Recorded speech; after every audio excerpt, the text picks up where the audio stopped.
और इस बीच जिस ठसक के साथ व्लादिमीर पुतिन दुनिया के सामने आ रहे हैं, उसने नेटो देशों को और भी चढ़ा दिया।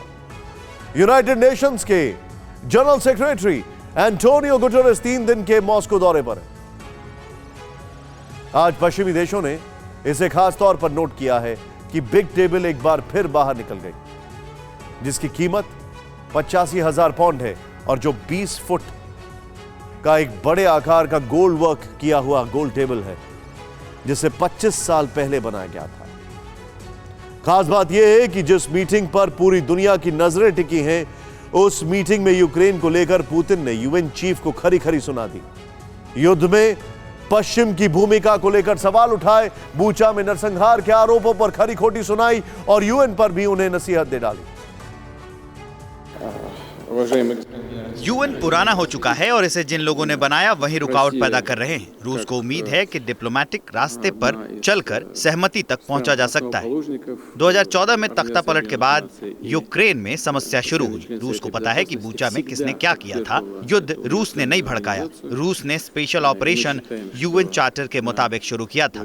मारियुपोल खाली हो चुका है, वहाँ कोई बंधक नहीं है। हमें जानकारी मिली है कि अजोवस्टल प्लांट में नागरिक बंधक हैं। यूक्रेन की सेना को उन्हें छोड़ना चाहिए। हम यूक्रेनी कैदियों की जानकारी रेड क्रॉस और संयुक्त राष्ट्र के साथ साझा करने को तैयार हैं।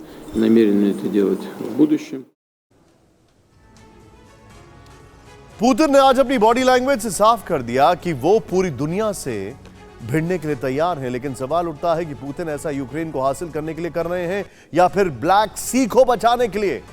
ब्लैक सी से यूक्रेन, जॉर्जिया, टर्की, बुल्गारिया और रोमानिया के अलावा रशिया यानी 6 देशों की सीमाएं लगती हैं, जिनमें से 4 नेटो मेंबर बन चुके हैं और 5वां देश यूक्रेन से नेटो की मेंबरशिप को ही लेकर युद्ध छिड़ा हुआ है। तो क्या युद्ध की चाबी काला सागर में ही छिपी है? यह रिपोर्ट देखें।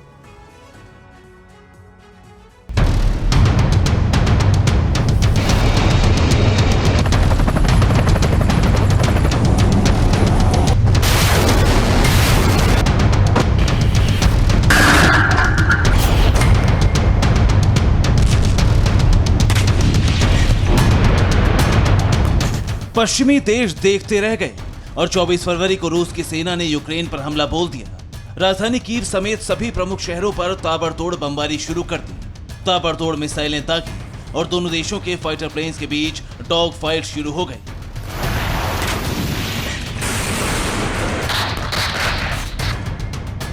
इसके बाद ग्राउंड पर भी रूस की सेना आगे बढ़ी। तोप के गोले गरजने लगे और पूरे यूक्रेन में भीषण गोलाबारी शुरू हो गई।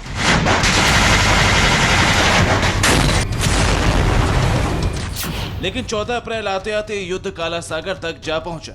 माना जा रहा है कि रूसी युद्धपोत पर यूक्रेन की मिसाइल गिरी और गोला बारूद से लैस युद्धपोत में भीषण धमाके होने लगे।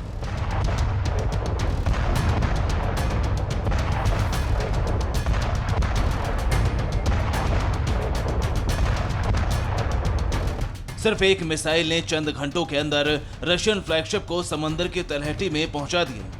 नोट करने वाली बात यह है कि रूसी युद्धपोत मॉस्कोवा काला सागर में तैनात था और जब जब काला सागर तक बात आई, रूस के राष्ट्रपति व्लादिमीर पुतिन ने तीखी लड़ाई छेड़ी और यही सवाल एक बार फिर उठ रहा है। क्या काला सागर को नाटो की पहुंच से दूर रखने के लिए रूस ने यूक्रेन पर चढ़ाई की? क्या नाटो को काला सागर तक पहुंचने से रोकने की स्ट्रेटजी पर ही चल रही है रूसी सेना? क्या काला सागर और नाटो के बीच बफर जोन बनाना चाहता है रूस? कि यूक्रेन को काला सागर से काटने के लिए रूस किसी भी हद तक जा सकता है? क्या काला सागर के लिए पूरी दुनिया से टकराने को तैयार हैं पुतिन? और क्या वो काला सागर का कब्जा ही है जिस पर पुतिन किसी भी कीमत पर समझौता नहीं चाहेंगे?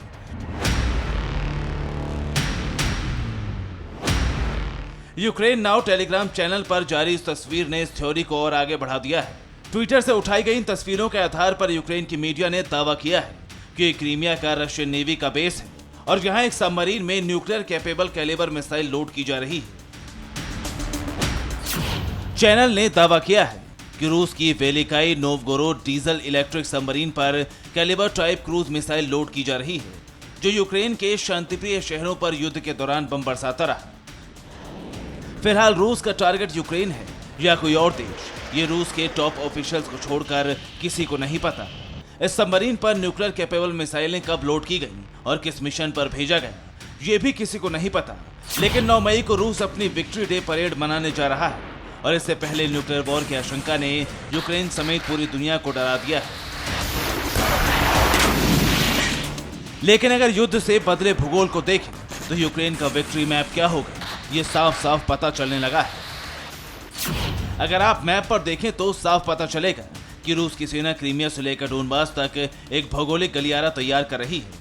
काला सागर में क्रीमिया द्वीप पर रूस ने 2014 में ही कब्जा कर लिया था और अब युद्ध के 2 महीने में खारसोन पर भी रूस का कब्जा दिखने लगा है। इससे ऊपर मारियुपोल शहर है जिस पर रूस ने कब्जे का आधिकारिक ऐलान तक कर दिया है।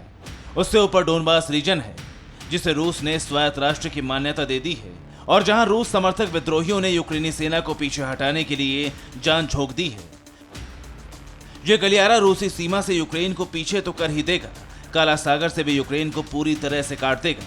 यानी यूक्रेन अगर नाटो में शामिल होता है तब भी वो काला सागर तक नहीं पहुंच सकेगा, यानी काला सागर के तट पर 5वां नाटो देश नहीं पहुंच सकेगा।